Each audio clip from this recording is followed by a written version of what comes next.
परम विचित्र एक पे एका, परम विचित्र एक पे एका, राम जन्म के हेतु बनेगा, राम जन्म के हेतु बनेगा,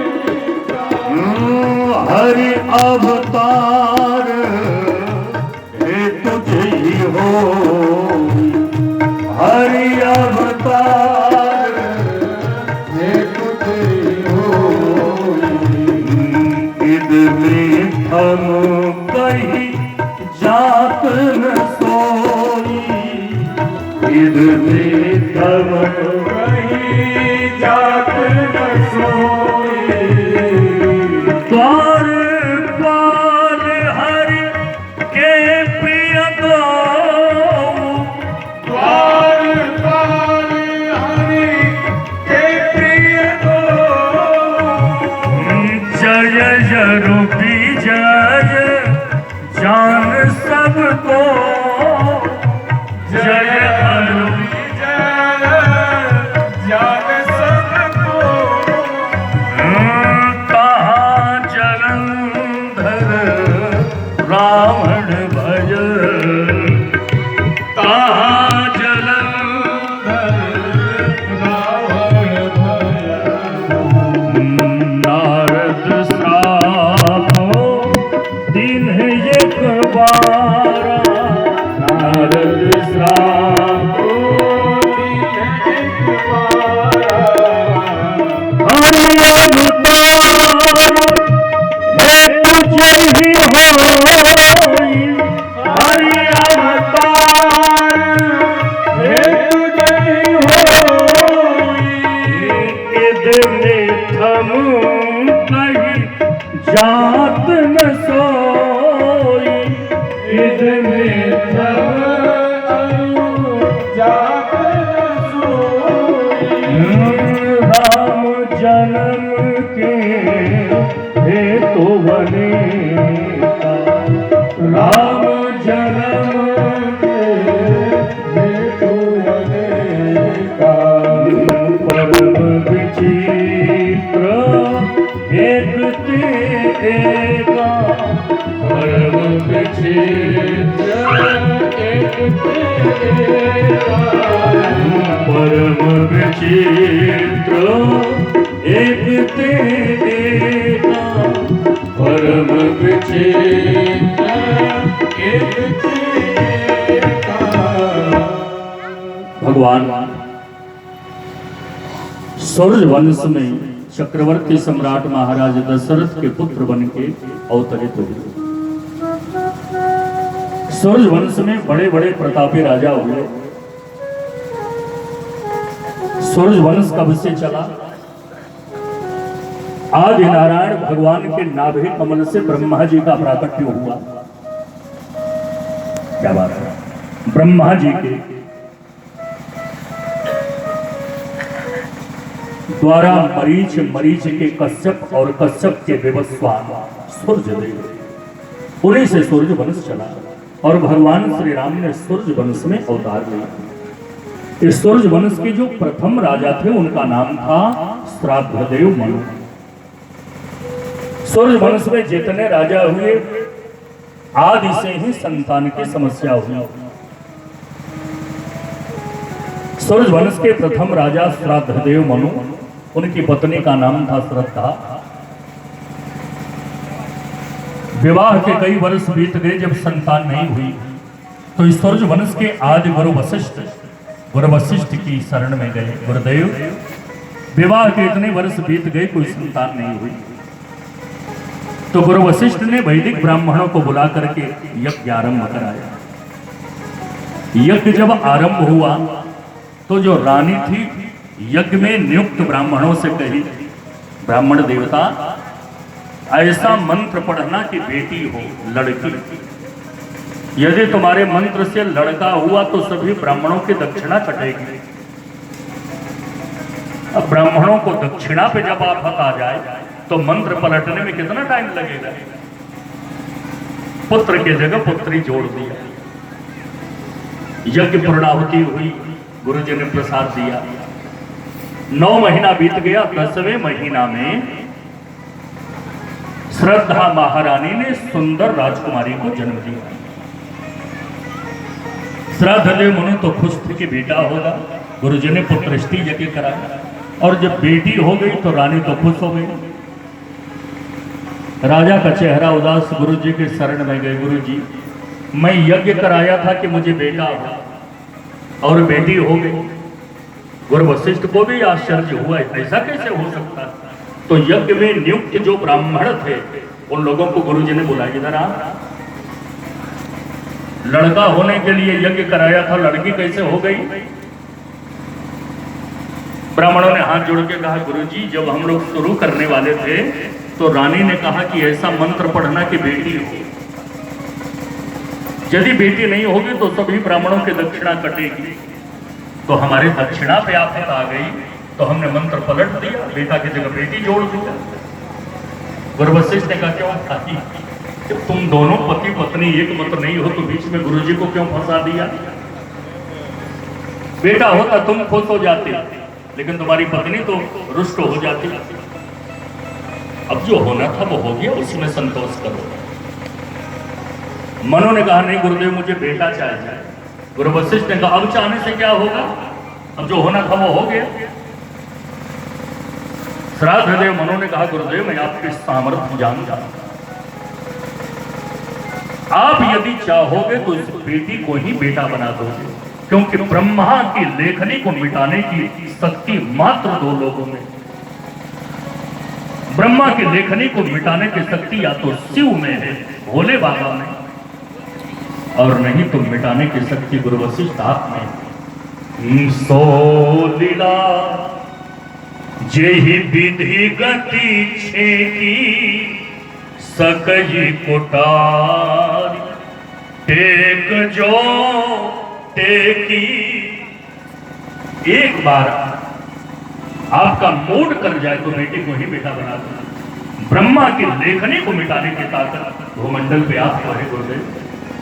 अब दूसरी भोले बाबा, हर हर बम बम जाइए प्रणाम कीजिए, भोले बाबा वरदान देने के लिए तैयार। इनके जैसा कोई देवता है क्या।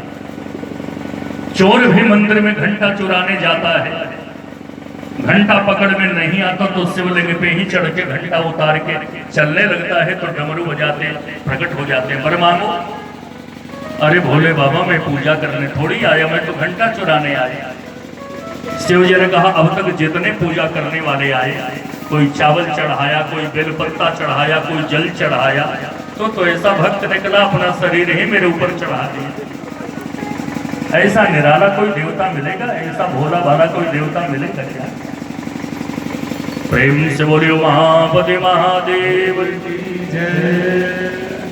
ब्रह्मा के लेखने को मिटाने की शक्ति भोले बाबा में, और आप चाहोगे तो ये बेटी बेटा बन जाएगा। हाथ धो के पीछे पड़ गए गुरु जी के जैसे। बच्चों का प्रेम, रात्रि में थोड़ा पूजन उजन हुआ तो मैं बोला कि बेटा भोजन हम नहीं करेंगे, ये गिलास दूध पीलेंगे। वैसे ही प्रातःकाल अग्निहोत्र करते हैं तो भूख लगती है, 24 घंटे का प्रिय भोजन। अब तो बच्चे हैं, एक तो मिथिला के, उसमें भी अमीर बाबू के संस्कारवान बच्चे। मैं कहा कि आप लोग जल्दी जल्दी और भैया लोगों को तो खिला दिया, लेकिन विद्याशंकर जी, सोनी, छोटी अमीर बाबू के घर पत्नी लोग प्रसाद आया। उसके बाद फिर सुबह हमने कहा कि देर हो गया थोड़ा बुलाना, जैसे तीनों कथा राम जी से बोला तो मैं सोने बाबू आज भूख नहीं है, देर से भोजन की, तो सोने लगा। फिर लगे रात की तरह नाटक करने। ये श्रद्धा है, ये समर्पण है, इसमें भाषा का कोई महत्व नहीं है, इसमें तो हृदय के और भगवान को तो भाव ही भाव में छंद नहीं बता। जिन गुरु साधु सभा नहीं से संत के प्रति, अरे यदि वाना बनाया हुआ केवल वेशधारी संत हो और उसके प्रति मेरी श्रद्धा हो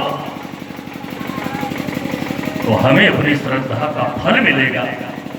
यदि वो वेश बनाया है तो ईश्वर के विधान में दंड उसे मिलेगा। प्रत्यक्ष गुरु द्रोणाचार्य अर्जुन को उतना बड़ा धनुर्धर नहीं बना पाए जितना गुरु द्रोणाचार्य की मिट्टी की मूर्ति एकलव्य को धनुर्धर बना। अर्जुन को तो सिखाते थे द्रोणाचार्य, जाके प्रणाम किया, गुरुदेव मैं शिष्यत्व स्वीकार करना चाहता, आप मुझे अपना शिष्य बना लीजिए। कहे मैं शूद्र को दीक्षा नहीं देता।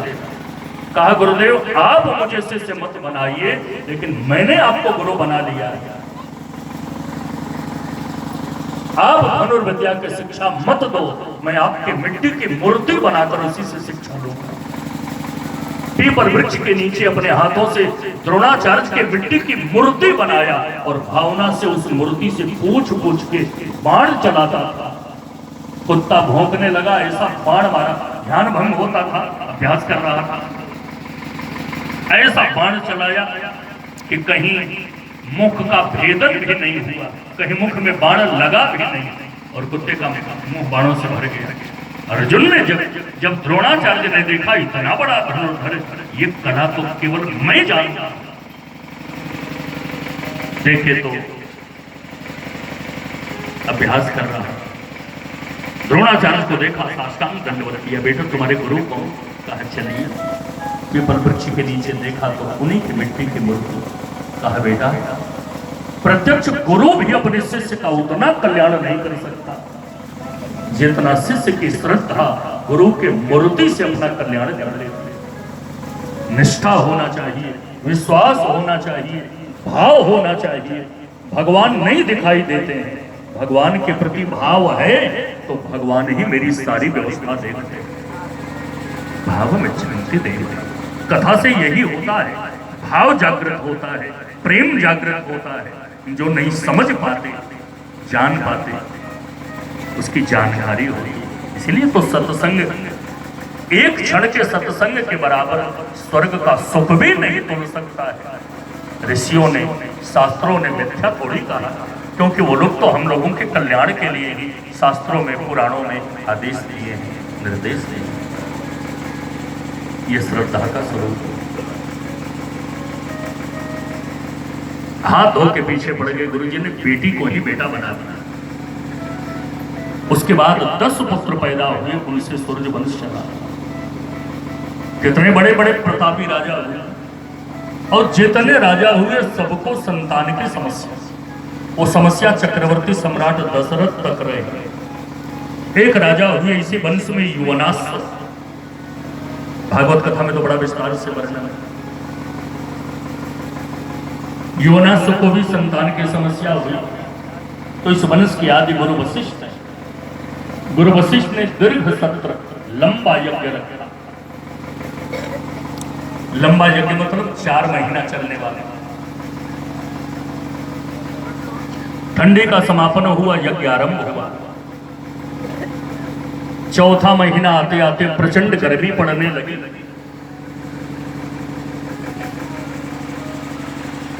अब यज्ञ समापन के ही तरफ था। आधी रात में राजा युवनाश्व जगे और उनको प्यास लगी, तो सोचे जल किससे मांगे, यज्ञ के लिए तो बाहर आए हैं ना, अनुष्ठान विधि से जीवन जी रहे हैं, जल किससे मांगे। सभी आचार्य सोए हैं, ब्रह्म बेला में जग जाते हैं और यज्ञशाला में यज्ञ आरंभ करते हैं। तो यज्ञशाला में प्रधान वेदी पर जो कलश रखा था, कलश का जो जल था वही उठाए और पी गए और कलश को यज्ञशाला से बाहर रख दिए। ब्रह्म बेला में आचार्य, ब्रह्म वैदिक, ऋत्विक होता, यज्ञ करने वाले लोग विद्वान जब पहुंचे तो देखे कि और सब तो ठीक है, प्रधान वेदी का जो कलश था वो बाहर लुढ़का है, उसका पानी गायब है। आचार्य जी ने कहा भैया ये क्या हुआ, ये लुढ़का कैसे है, इसका जल क्या हुआ? ठीक है, बैठो बेटा, बात नहीं करो। बैठ जा, बैठो, बैठ जा। प्रेम से बोलिए भक्त और भगवान की। क्या हुआ? तब राजा युवनासुर ने कहा कि मुझे प्यास लगी, मैं पी गया। तब आचार्य जी ने ब्रह्मा जी को देखा, राम राम राम। राजा युवनासुर ने कहा इसमें आश्चर्य की क्या बात? अरे पानी ही तो था, दूसरा जल भर लीजिए। आचार्य जी ने कहा ऐसा वैसा जल नहीं था, इतने दिनों से हम मंत्र पढ़ करके मार्जन कर रहे थे, किसी कलश का जल रानी को पिलाया जाएगा और वो पुत्रवती होंगी। तो मंत्र पढ़ रहे थे कि कलश का जल रानी को पिलाया जाएगा और पी गए राजा जी। अब राजा की धड़कन बढ़ने लगी, हृदय धड़कने लगे। राजा युवनासुर ने आचार्य जी से कहा अब क्या होगा महाराज? आचार्य जी ने कहा क्या होगा ये तो हम नहीं जानते, लेकिन हमारा मंत्र बेकार नहीं होगा, ये हम गारंटी दे रहे हैं। अब रानी जल पीती तो गर्भवती होती, अब राजा पी गए तो गर्भवता हो गए। अब इन्हीं की कुक्षी में, इन्हीं की पेट में बच्चा पलने लगा। प्रकृति का अद्भुत आश्चर्य हुआ। 9वां महीना व्यतीत हुआ, पिता के उदर में संतान पल रही है। तो ऋषियों ने पाम कुक्षी का भेदन करके पिता के उदर से बच्चे को बाहर निकाला। अब समस्या मां के गर्भ से पैदा होता तो मां के आंचल में दूध रहता, पिता के द्वारा शल्य चिकित्सा से ऋषियों ने पैदा किया। अब ये कैसे जीवित रहेगा बिना मां के दूध के? उसी समय देव राजेंद्र प्रकट हुए और देवराज इंद्र ने अपनी अनामिका उंगली, इस उंगली में अमृत रहता है, पूजन उजन काल में इसी में अनामिका पहनते हैं ना पवित्र, इसी उंगली को बच्चे के मुख में, नवजात शिशु के मुख में चटाते हुए कहा माम धाता वत्समारोदी, तुम्हारा पोषण मैं करूंगा, रुदन मत करो। माम धाता वत्समारोदी, तब से उस बच्चे का नाम मानधाता पड़ा। सूर्य वंश के बड़े प्रतापी राजा मानधाता, भगवान के अद्भुत भक्त अम्बरीश, कितने सूर्य वंश के राजा हैं, बड़े बड़े प्रतापी। उसी वंश में महाराज रघु, खडवांग वंश में अज दिलीप इत्यादि, और उसी वंश में चक्रवर्ती सम्राट महाराज दशरथ को भी पुत्र की समस्या, और इस समस्या को लेकर अपने गुरु जी के शरण में एक बार भूपति मन माही, एक बार भूपति मन माही, एक बार भूपति मन माही, एक बार भूपति मन माही, भई गदान मोरे सूत नाई, भई गदान मोरे सूत नाई, भई गदान मोरे सूत नाई, भई गदान मोरे सूत नाई। गुरु गृह गया तुरत मही पाला, गुरु गृह गया तुरत मही पाला, गुरु गृह गया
गुरुदेव के चरणों में प्रणाम किया। ये नहीं कि गुरु जी के यहाँ जाएं तो केवल विपत्ति ही सुनावे, सुख दुख बराबर साथ रहते हैं। जीवन में कभी सुख की मात्रा बढ़ जाती है, कभी दुख की मात्रा बढ़ती है। यथार्थ यदि देखें तो न सुख बढ़ता है न दुख, बल्कि परिस्थितियों से हमारा मन प्रभावित होता है। प्रतिकूल परिस्थितियों में हमारा धैर्य कमजोर पड़ जाता है, उसी को दुख कहते हैं। और अनुकूल परिस्थितियों में उत्साह, उल्लास, प्रसन्नता आती है, उसी को सुख कहते हैं। क्योंकि मुक्ति और बंधन का कारण मन ही तो है। मन ही चाहे तो मुक्त कर दे, मन ही चाहे तो बंधन में डाल दे। क्योंकि जिस चाबी से ताला बंद करते हैं, ताला उसी चाबी से खुलता है। इधर घुमाइए तो ताला बंद और इधर घुमाइए तो ताला खुल गया। क्या बात है, बहुत सुंदर। जय जय। तो गुरुदेव के चरणों में गए, निज सुख दुख सब गुरु ही सुनाए। गुरु और शिष्य में बताता, गुरु भी विलक्षण और शिष्य भी। गुरु शिष्य 3 श्रेणी के होते हैं, उत्तम, मध्यम और कनिष्ठ। उत्तम श्रेणी का शिष्य वह है जो अपने गुरु की दिनचर्या जानकर गुरु की सेवा करे। जैसे गुरु जी की दिनचर्या जान गया, गुरु जी प्रातः स्नान करते हैं, जलाशय कुआं नहीं है तो बाल्टी में पानी लाके रख देगा, लोटा रख देगा, सूखा कपड़ा, मिट्टी, साबुन रख देगा। अपने गुरु की दिनचर्या जानकर जो सेवा करे, उत्तम श्रेणी का, बिना आज्ञा के। और जो आज्ञा देने के बाद गुरु जी की सेवा करे, वो मध्यम श्रेणी का। जैसे गुरु जी कहे, बेटा अब मैं स्नान करूंगा, तो बाल्टी में पानी लाएगा, लोटा लाएगा, कपड़ा लाएगा, मिट्टी साबुन लाएगा। आज्ञा देने पर जो करे सेवा, वो मध्यम श्रेणी का। और कनिष्ठ श्रेणी का न गुरु जी को मना करेगा और न गुरु जी की सेवा करेगा। जैसे गुरु जी कहे, बेटा मैं स्नान करूंगा, तो निकृष्ट श्रेणी का शिष्य, अच्छा गुरु, अरे तुम्हारी अच्छा कहने से थोड़ी मैं स्नान करूंगा, पानी ले आओ। अच्छा गुरुजी, तो पानी बाल्टी में लेके आऊं कि घड़े में? गुरुजी ने कहा घड़े में लोटा जाएगा, उसका छिद्र इतना छोटा, बाल्टी में ले आओ। अच्छा गुरुजी, तो पानी नदी का लेके आऊं कि नल का? गुरुजी ने कहा नदी पता नहीं इतनी दूर है, नल पास में है, नल का ले आओ। अच्छा गुरुजी, तो पानी गर्म करके ले आऊं कि ठंडा? गुरुजी ने कहा जैसे निकल वैसे लेके आओ। अच्छा गुरुजी, तो पानी अभी लेके आऊं कि थोड़ी देर के बाद? गुरुजी ने कहा बैठ जा, इतनी देर में मैं खुद नहा के आ जाऊंगा। अपने गुरु की दिनचर्या जानकर जो सेवा करे वो उत्तम श्रेणी का। और गुरु भी ऐसा है, गुरु के एक इशारे को समझने वाला शिष्य, और बिना शिष्य के कहे गुरु की भावना को समझे, शिष्य की भावना को समझने वाला गुरु। मैं सुनाता हूं, बराबर हमको याद आ गई, सुनगाई देता हूँ। अब चक्रवर्ती सम्राट दशरथ जैसे शिष्य और गुरु वशिष्ठ जैसे गुरु। पहले गुरुकुल की परंपरा थी, राजा का लड़का हो या रंक का, गुरुकुल में जाते थे, 25 वर्ष तक गुरु जी की सेवा करते। केवल गुरु जी की सेवा, आश्रम के लिए लकड़ी लाना, आश्रम के लिए भिक्षाटन करके ले आना, केवल गुरु जी की सेवा करते थे। तो गुरु जी वाणी से बोल देते थे, बेटा मेरा आशीर्वाद है, तो सारे शास्त्र अपने आप उसे आ जाते थे। वाक सिद्ध गुरु थे, समर्थ गुरु थे। शिष्य में श्रद्धा कम हुई, गुरु के तपस्या कम हुई, तो कलयुग में गुरु सिख अंध बधिर कर ले। कलयुग के गुरु शिष्य अंधे और बहरे की तरह। गुरु सोचता है अपने शिष्य से कितना धन ऐंठ लो, गुरु की ये भावना। और शिष्य सोचता है गुरु जी की तपस्या कुछ हो तो सब एक ही साथ मुझे दे दे। न शिष्य में सेवा भाव और न गुरु में त्याग भक्ति। गुरु सिख अंध बधिर कर ले, एक न सुनाई एक नहीं देखा। एक को सुनाई नहीं देता, एक को दिखाई नहीं देता। सुनाई नहीं देता मतलब गुरु की अवज्ञा करने वाला शिष्य बहरा है, और बिना तत्व का दर्शन किए गुरु बनने वाला अंधा है। एक को तत्व दिखाई नहीं दिया और दूसरे को आज्ञा सुनाई नहीं दी। तो वो परंपरा याद है, सुनाता हूं। गुरु जी ने अपने शिष्य से कहा, जाओ भिक्षाटन करने। क्या ले आएंगे गुरुदेव? भिक्षा एक लाना राम। सुनाया बेटा, याद आ गया तो सुना देना। गुरु ने शिष्य से कहा, बेटा जाओ आज 4 चीज भिक्षाटन में लाना, भीख मांगना। भिक्षा एक लाना राम, साईं ने मंगाई तेरे गुरु ने मंगा। भिक्षा एक लाना राम, साईं ने मंगाई तेरे गुरु ने मंगाई। भिक्षा एक लाना राम, साईं ने मंगाई तेरे गुरु ने मंगा। भिक्षा एक लाना राम, साईं ने मंगाई तेरे गुरु ने मंगाई।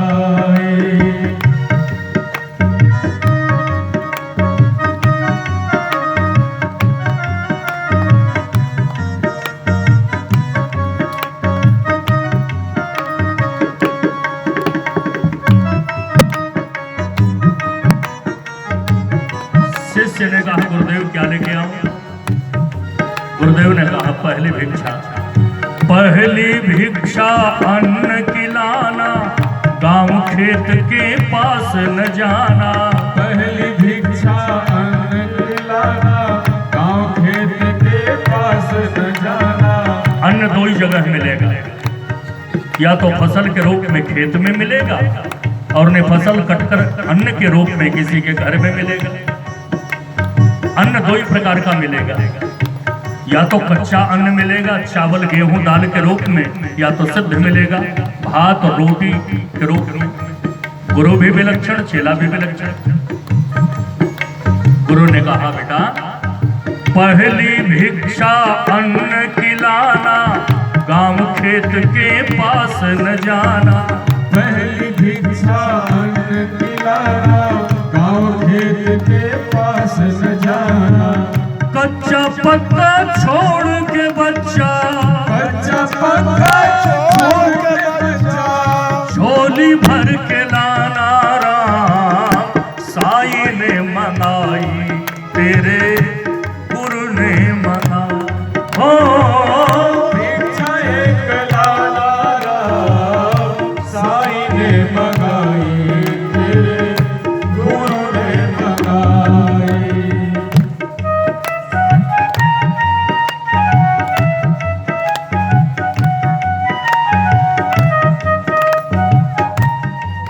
अन्न की व्यवस्था हो गई।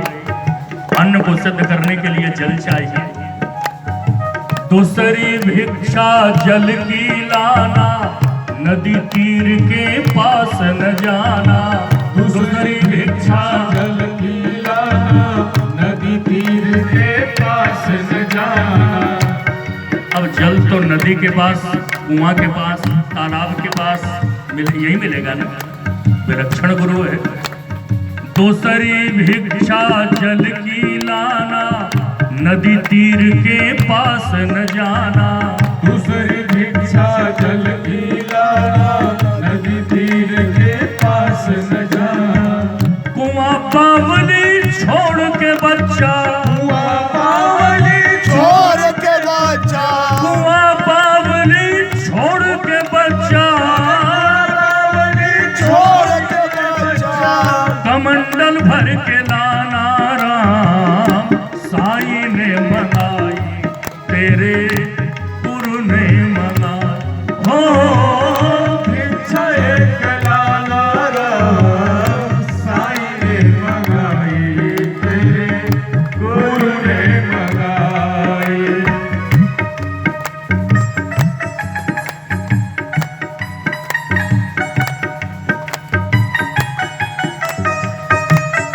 अन्न की व्यवस्था हो गई, जल की व्यवस्था हो गई।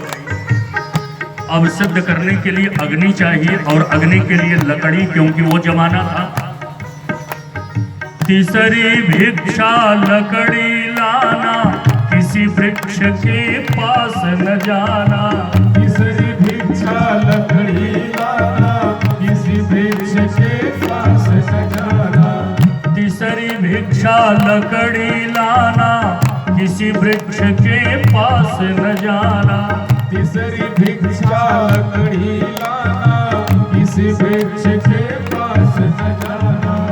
सूखी गीली छोड़ के बच्चा, सूखी गीली छोड़ के बच्चा, सूखी गीली छोड़ के बच्चा, छोड़ के बच्चा, गट्ठर बांध के लाना राम, साईं ने मंगाई तेरे गुरु ने मंगा। हो साईं ने मंगाई, तेरे गुरु ने मंगाई।